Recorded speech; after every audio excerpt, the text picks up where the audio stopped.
Today we will see several interesting stories at once. What kind of stories are we talking about? I think the sooner we start, the sooner we'll find out. But before we start, we ask you to subscribe, put a like, and hit the bell. It will help us a lot in the development of the channel. So now we'll see what happens if the Italian Brainrot companies get into the Squid Game. So far, nothing unusual. These guys in red again, and it's a robo-girl. And here are all the Italian brainrots, by the way, Shakur. How long have you become more pumped up than Udindin Mandindin? I do not know how it happened, and it is not me at all. It's true, we saw him just yesterday, and Shakur still looks like a log. Hey, we all look like we can just kill everyone without any problems. You're right, but I think they understood that too, so they prepared themselves. What? Did they prepare with the help of this mutant? Are you serious? And not only with the help of the mutant Robo-Cook, these guys in red have also become noticeably bigger. Well, now they're more than on equal terms, I think. But it seems to me that our team is still stronger than these fools. Don't you think she resembles Venom, only it's not painted black? Oh yes, they definitely have a lot in common. So far, all of us are alive and successfully passing the tests. It makes me very happy. Oh my god, no! How could this happen?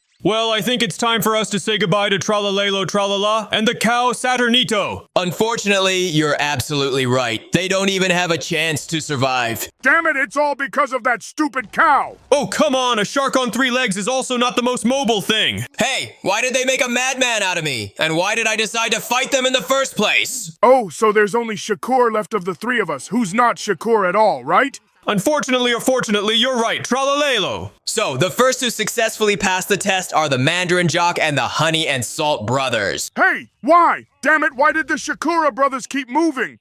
Unfortunately, we do not know the answer to this question. However, it seems that the Mandarin decided to play dirty. I think the guys owe him revenge. I think you're right, and someone will definitely get to him. Who will it be? Lirali Larila or Berber Patapim? As we can see, Patapim is aimed at winning by all means, not by fair play. I'm not completely sure what he's doing wrong in this situation. Well, you know, they were one team after all, and now they're playing against each other. Well, yes, the situation is sad to say the least. Hey, yo, look what this big guy is up to. I'm not imagining things, am I? He decided to kill everyone. And here comes the final battle of the Titans. Now we will find out who is stronger after all. The outcome was obvious from the very beginning of their fight. You're probably right. Let's move on. So it all starts with what we see of the forest. But what are those trees? Oh, I know this forest. It's a forest of cocoa bean trees. Except something tells me there shouldn't be a chemical plant near them. That's right. The waste this plant emits is unsafe for humans, to say the least. Oh, yes, and the trees are very well soaked with this waste from the air. I don't think that would be good for the cocoa bean.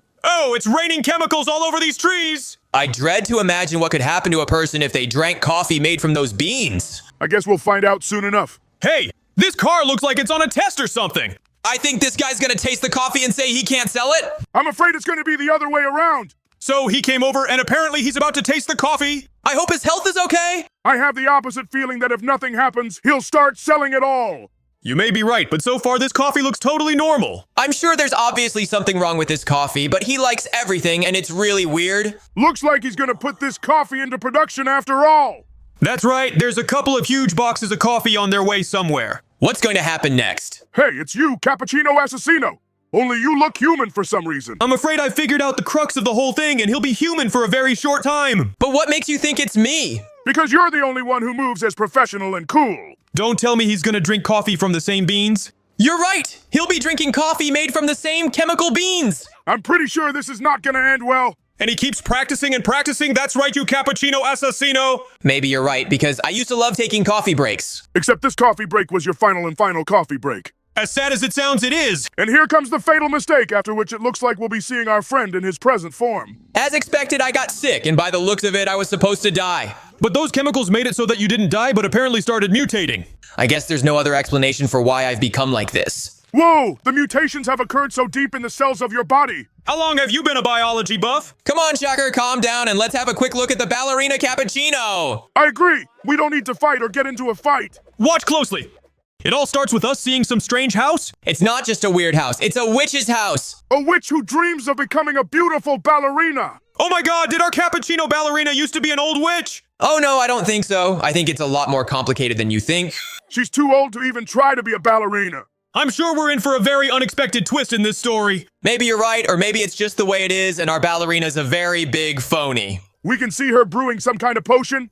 She should turn into a ballerina with this potion, but I highly doubt it. You doubt it, but if she can do it, it will be amazing. Yeah, and don't forget, it'll mean you're dating an old witch. Oh my god, that's right. You're dating a ballerina cappuccino. This is going to be hilarious. Let's better solidify the topic and watch the video more closely. She didn't have enough fly agaric for the potion, so she went out to collect them. They're very poisonous to humans. First of all, she's a witch, and second of all, look at this. You see it too? Looks like this is our ballerina. Oh yeah, she's beautiful in any way. That's why I'm sure it's her. She's sitting and drinking a cappuccino right in the woods. I think it's really weird. I just have one question. Where did she brew it? The question is a very good one, but there is no answer. But there is a meeting of our heroines. I wonder what's going to happen next. I hope everything ends well. I'm afraid not, because that girl made a huge mistake.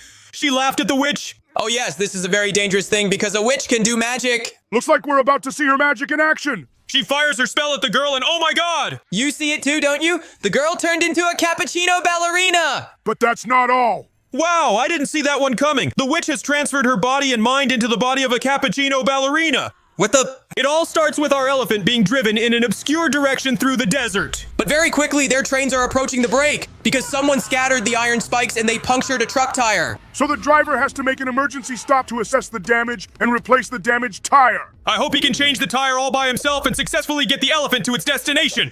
I think the elephant is a bit worried, but he shouldn't be, as the driver has a spare tire and is getting to the point of replacing it. So far, it looks like he's going to be successful with this. But damned it, look at this, it's a scorpion. If it stings the driver will definitely die. Just as we feared, that's exactly what's happening. The scorpion bites the driver in the leg and he dies after a bit of agony with no chance of rescue or survival because there is no ambulance or hospital. After that, it's almost a full day and our elephant is probably very hungry, so I think he should look for food. But first he needs to get out. Once again, we are shown that the driver is absolutely dead and showing no signs of life. It also shows the elephant's thoughts about the watermelon, which he would love to eat right now. It is for this reason that he decides to kick the cage door with his head and go wandering around the desert in search of sustenance and with great luck find a couple of watermelons here. He's sad to leave the driver here, but he can't be helped because the driver is already dead, and if our elephant doesn't find food, he'll quickly join the driver in the other world. You can tell by it how tired he is due to the heat and intense hunger. And in the midst of his fatigue and hunger, he has a mirage that makes him think these cacti are watermelons. But the problem is, if he eats it, he'll die. Because the cactus is prickly and its needles can poke him from the inside. And that's deadly, even if you swallow just one needle. Everything happened just like you said it would. He ate the cactus and he died immediately afterwards, probably because the cactus needles pierced everything inside him. Whoa! I think the vapors from this pipe are not harmless at all. Not even that, I'd say they look very, very dangerous, both to health and to the environment. Oh no! Those green vapors got caught in the rain, which means the toxins will spread at a tremendous rate. Because with wind and rain, they can get anywhere. They got on our elephant, they went very deep into his DNA and rearranged it. That's how we got Lirali Larila.